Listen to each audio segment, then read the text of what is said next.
Bonjour population de Côte d'Ivoire, bonjour Ivoiriens et Ivoiriennes et peuples vivant dans ce beau pays. Nous, c'est l'Union des jeunes leaders de Côte d'Ivoire depuis notre siège à Abidjan-Dautré.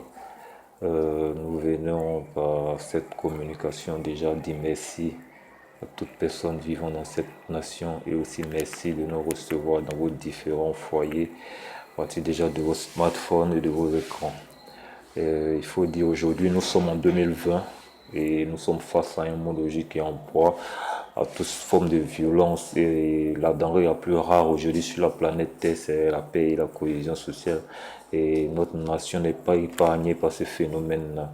Mais il faut déjà dire, après 60 ans d'existence, je crois déjà en 2020, la majorité des pays africains et surtout la Côte d'Ivoire elle-même aura environ 60 ans et vraiment c'est plus que l'âge de la maturité.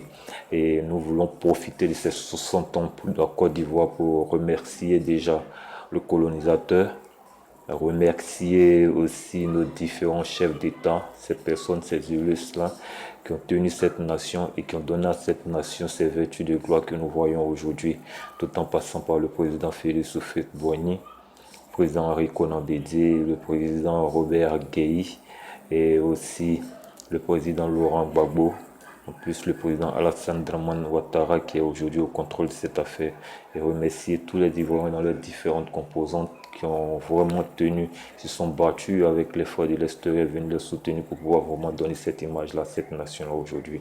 Et il faut dire, après 60 ans aujourd'hui, nous parlons toujours de réconciliation, nous parlons de paix, nous parlons de cohésion sociale. Ce pays a quelque chose que les autres pays n'ont pas. Il faut dire en clair, ici en Côte d'Ivoire, toutes les régions ont déjà dirigé cette nation-là. Et il y a eu beaucoup de sacrifices. Oui, il y a eu beaucoup de sacrifices. On pourra dire aujourd'hui que nous sommes victimisés, nous avons eu tellement, nous avons eu tel tort, mais il faudrait qu'on comprenne que d'autres personnes ont laissé leur vie pour cette nation-là. Nous avons le président Guy Robert qui a donné sa vie pour cette nation-là. On a le président Laurent Gbagbo qui a fait environ 8 ans en prison pour cette nation-là. On a le président Alassane Dramane Ouattara qui, lui, a été marginalisé depuis un bon moment à cause de son identité. Et on a le président Henri Konan Bédié en plein exercice de pouvoir qui a été renversé. Et nous avons vécu toutes ces situations-là. Personne ne dira qu'il l'a vécu aussi mal.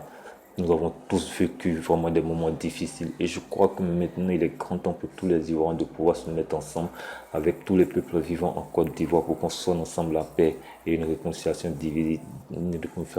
définitive pour tous les fils et filles de cette nation. Regardons un peu les enfants, les générations à venir sont très belles et il faut les encadrer dans un cadre de paix et de cohésion sociale. Et nous appelons tous les Ivoiriens, tous les fils de ce pays-là à se mettre ensemble, à appeler le peuple de Côte d'Ivoire à se mettre ensemble autour de ces idéaux pour que vraiment la paix règne et vraiment cette paix, elle arrange tout le monde. Tout le monde en sort gagnant. Vive la paix en Côte d'Ivoire. Je vous remercie. Elle est possible. Paix à vous dans vos foyers. Merci.